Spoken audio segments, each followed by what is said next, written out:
Good evening, everyone. Thank you for joining. Just get a little bit adjusted here, and while I'm adjusting my setup, you can adjust yours. Pull your blankets up around your chest. Lean into your bed. Get cozy. Maybe take a big, long, deep breath all the way into your stomach. And then as you let it out, picture all of the muscles across your back relaxing.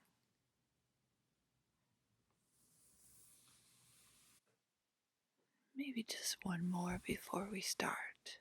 A deep, long breath all the way into your stomach.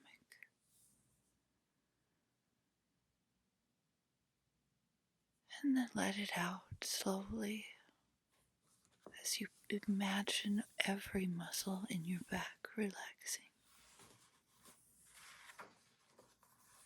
Just let the day fade away.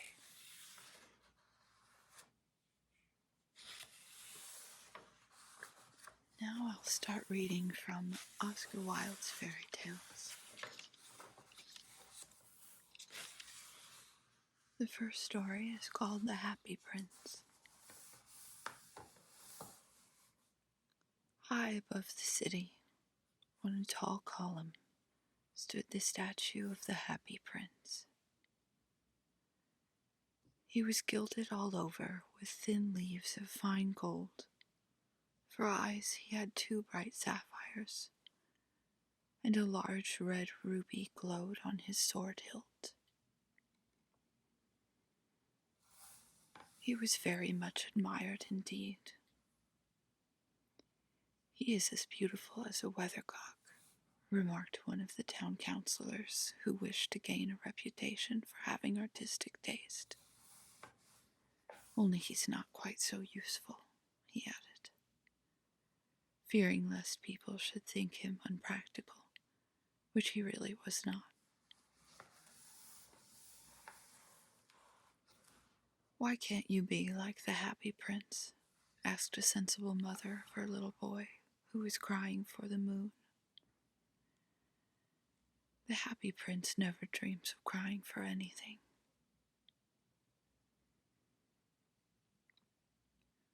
"I'm glad that there is someone in the world who's quite happy," muttered a disappointed man as he gazed at the wonderful statue. "He looks just like an angel," said the charity children, as they came out of the cathedral in their bright scarlet cloaks and their clean white pinafores. "How do you know?" said the mathematical master. "You have never seen one." "Ah, but we have, in our dreams," answered the children, and the mathematical master frowned and looked very severe, for he did not approve of children dreaming. One night there flew over the city a little swallow. His friends had gone away to Egypt 6 weeks before, but he had stayed behind, for he was in love with the most beautiful reed. He had met her early in spring, as he was flying down the river after a big yellow moth, and had been so attracted by her slender waist that he had stopped to talk to her. "Shall I love you?" said the swallow, who liked to come to the point at once, and the reed made him a low bow. So he flew round and round her, touching the water with his wings and making silver ripples. This was his courtship, and it lasted all through the summer.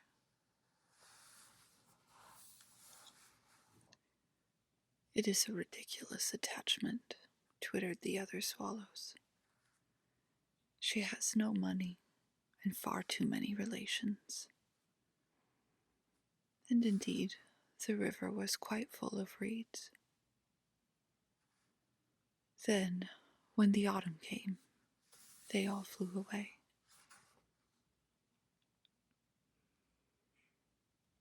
After they had gone, he felt lonely and began to tire of his lady love. She has no conversation, he said, and I am afraid that she is a coquette, for she is always flirting with the wind. And certainly, whenever the wind blew, the reed made the most graceful curtsies.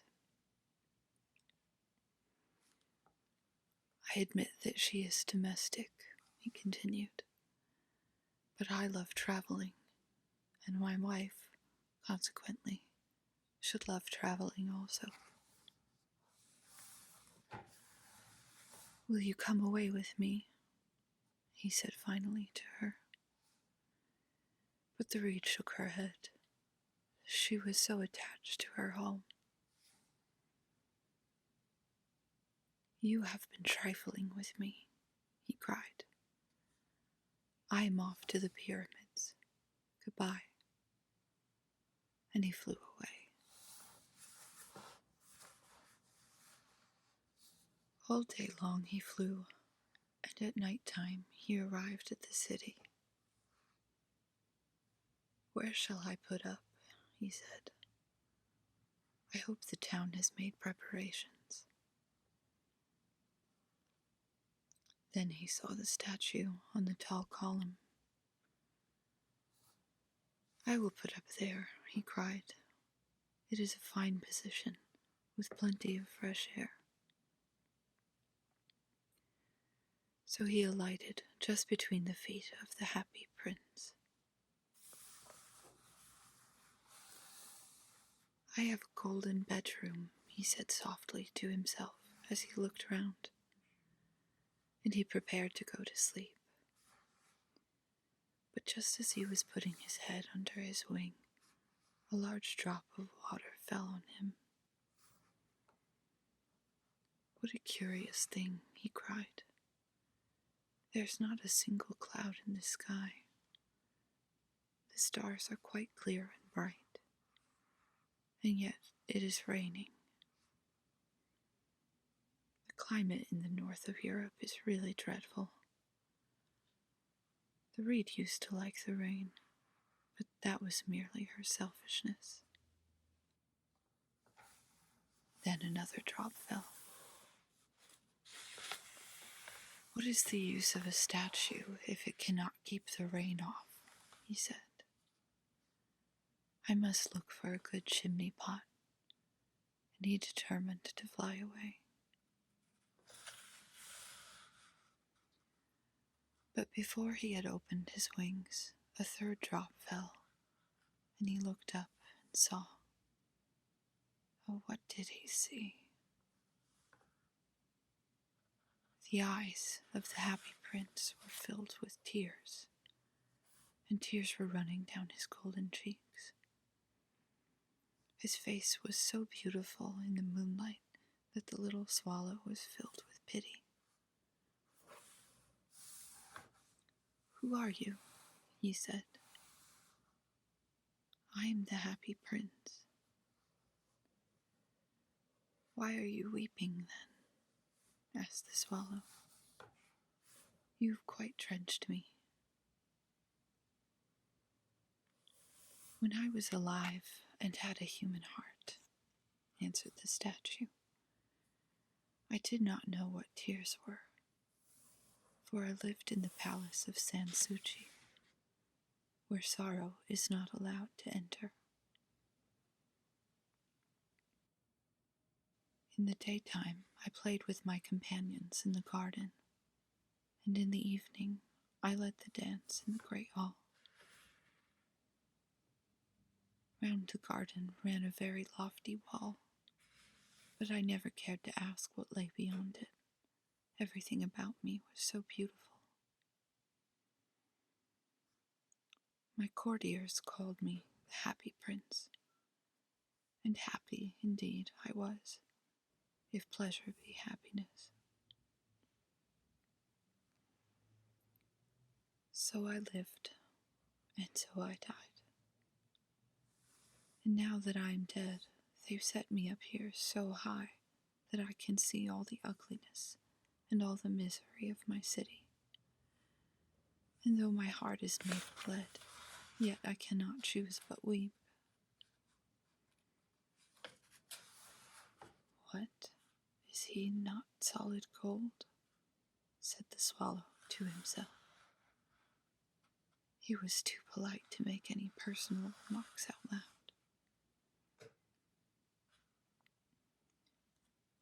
Far away, continued the statue in a low, musical voice. Far away, in a little street, there is a poorhouse. One of the windows is open, and through it I can see a woman seated at a table.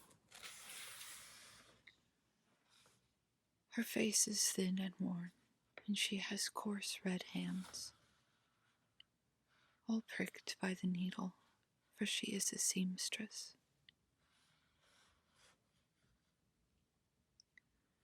She is embroidering passion flowers on a satin gown for the loveliest of the Queen's maids of honor to wear at the next court ball. In a bed in the corner of the room, her little boy is lying ill. He has a fever and is asking for oranges. His mother has nothing to give him but river water, so he is crying.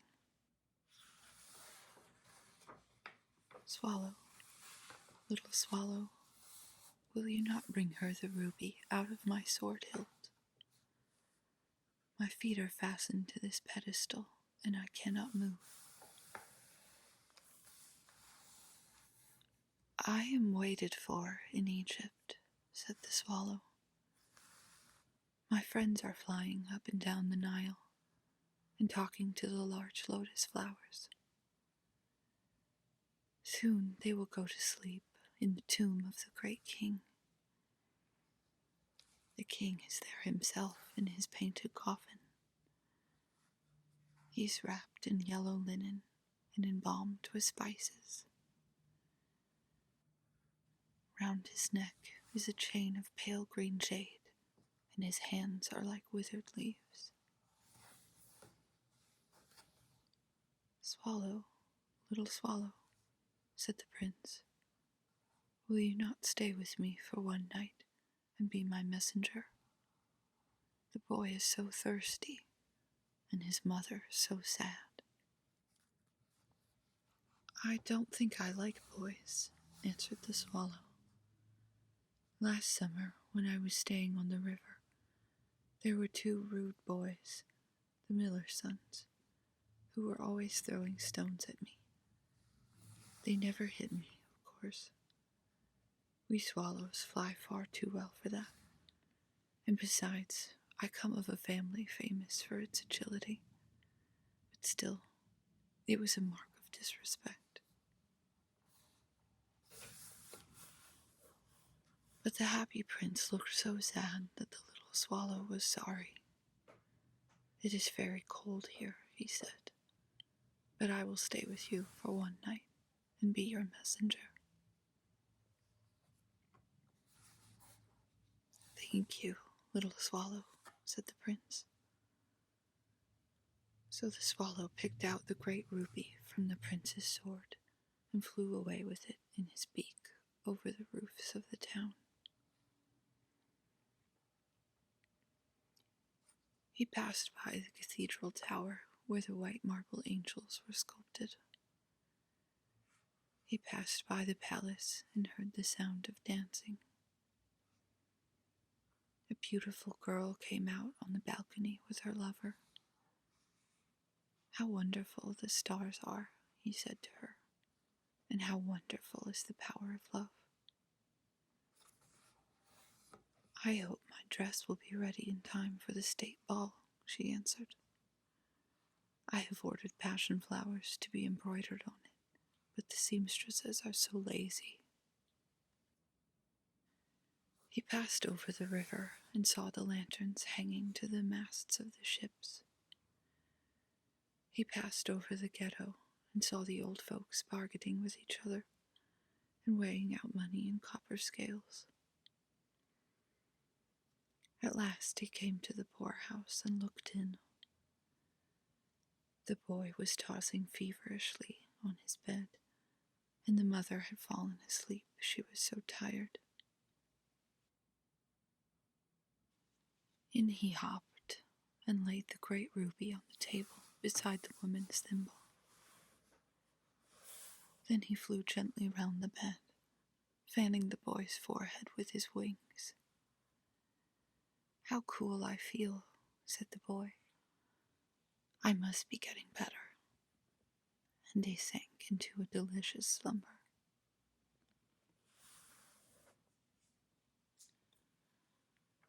Then the swallow flew back to the happy prince and told him what he had done. "It is curious," he remarked, "but I feel quite warm now, although it is so cold." "This is because you've done a good action," said the prince. And the little swallow began to think, and then he fell asleep. Thinking always made him sleepy. When day broke, he flew down to the river and had a bath. "What a remarkable phenomenon," said the professor of ornithology as he was passing over the bridge. "A swallow in winter." And he wrote a long letter about it to the local paper. Everyone quoted it. It was full of so many words that they did not understand. "Tonight I go to Egypt," said the swallow, and he was in high spirits at the prospect.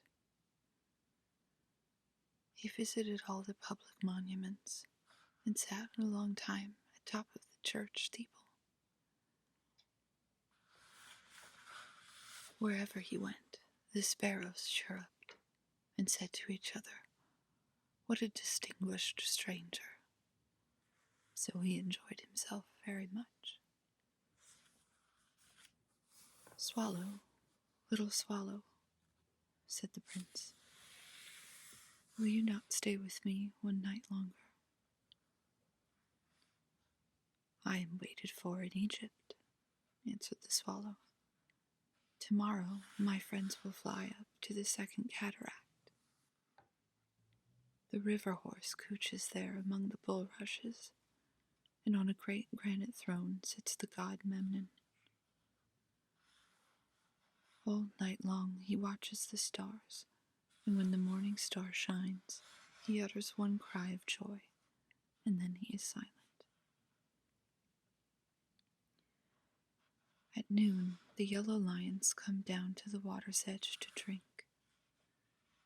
They have eyes like green barrels, and their roar is louder than the roar of the cataract. "Swallow, little swallow," said the prince. "Far away across the city, I see a young man in a garret.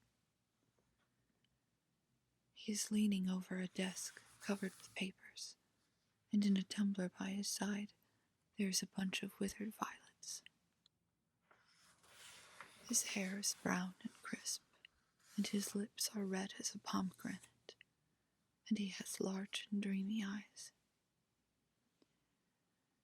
He's trying to finish a play for the director of the theater, but he is too cold to write any more. There is no fire in the grate, and hunger has made him faint. I will wait with you one night longer," said the swallow, who really had a good heart. "Shall I take him another ruby?" "Alas, I have no ruby now," said the prince. "My eyes are all that I have left. They are made of rare sapphires, which were brought out of India 1,000 years ago. Pluck out one of them and take it to him. He will sell it to the jeweler and buy food and firewood and finish his play. "Dear Prince," said the swallow, "I cannot do that." And he began to weep. "Swallow, little swallow," said the prince, "do as I command you." So the swallow plucked out the prince's eye and flew away to the student garret. It was easy enough to get in, as there was a hole in the roof. Through this he darted and came into the room. The young man had his head buried in his hands, so he did not hear the flutter of the bird's wings, and when he looked up, he found the beautiful sapphire lying on the withered violets. "I am beginning to be appreciated," he cried. "This is from some great admirer. Now I can finish my play." And he looked quite happy. The next day, the swallow flew down to the harbor. He sat on the mast of a large vessel and watched the sailors hauling big chests out of the hold with ropes. "Heave ahoy," they shouted as each chest came up. "I am going to Egypt," cried the swallow. But nobody minded, and when the moon rose, he flew back to the happy prince. "I am come to bid you goodbye," he cried. "Swallow, little swallow," said the prince, "will you not stay with me one night longer?" "It is winter now," answered the swallow, "and the chill snow will be here soon. In Egypt, the sun is warm on the green palm trees, and the crocodiles lie in the mud and look lazily about them.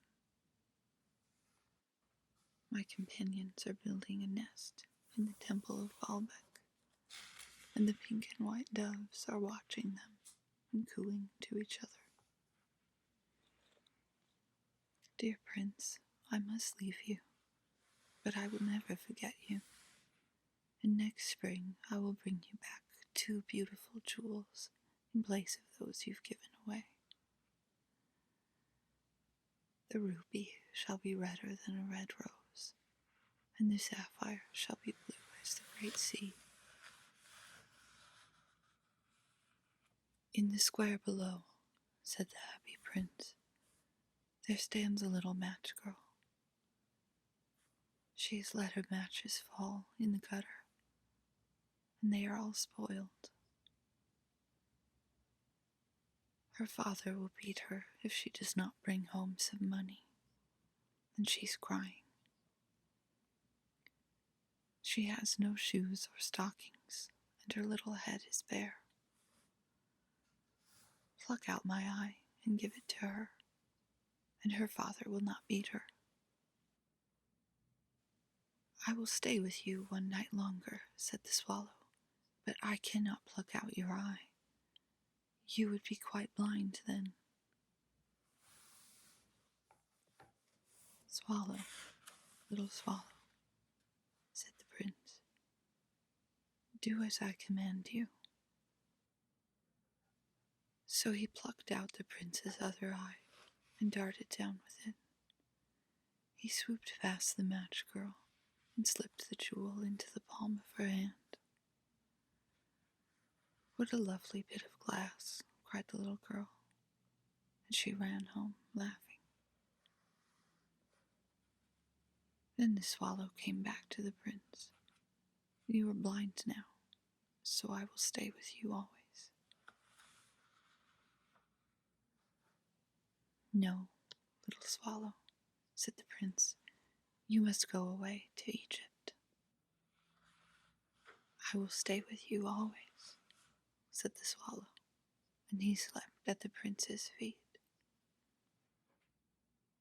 All the next day he sat on the prince's shoulder and told him stories of what he had seen in strange lands.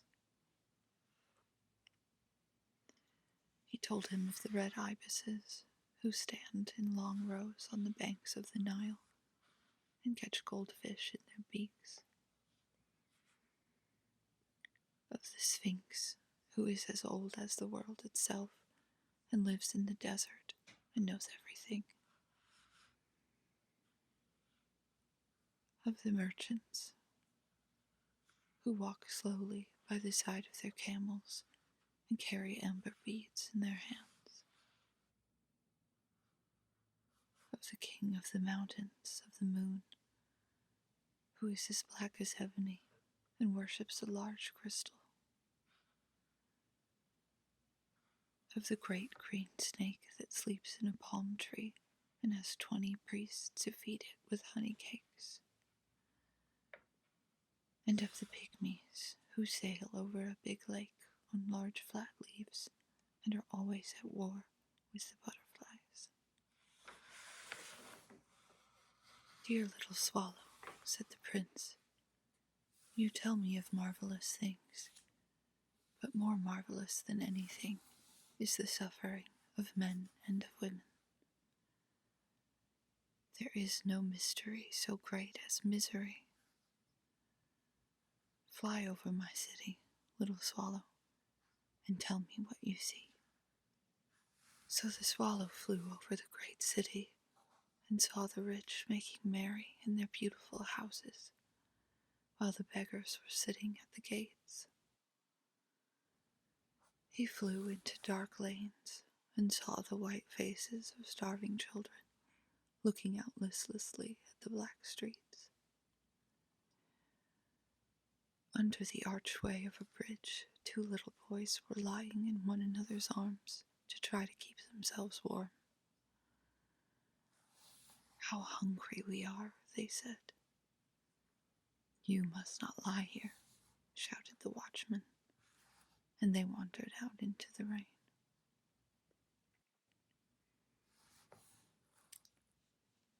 Then the swallow flew back and told the prince what he had seen. "I am covered with fine gold," said the prince. "You must take it off, leaf by leaf, and give it to my poor. The living always think gold can make them happy." Leaf after leaf of the fine gold the swallow picked off, till the happy prince looked quite dull and grey.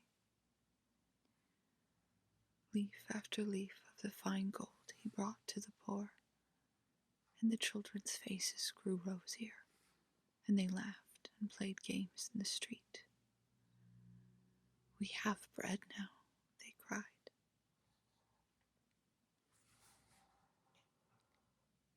Then the snow came, and after the snow came the frost. The streets looked as if they were made of silver. They were so bright and glistening. Long icicles like crystal daggers hung down from the eaves of the houses. Everybody went about in furs, and the little boys wore scarlet caps and skated on the ice. The poor little swallow grew colder and colder, but he would not leave the prince. He loved him too well. He picked up crumbs outside the baker's door when the baker was not looking, and tried to keep himself warm by flapping his wings.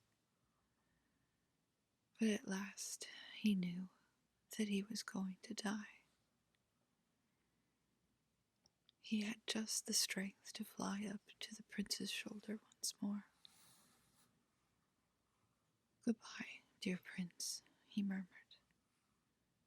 "Will you let me kiss your hand?"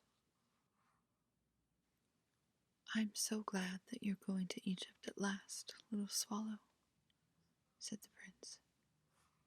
"You've stayed here too long, but you must kiss me on the lips, for I love you."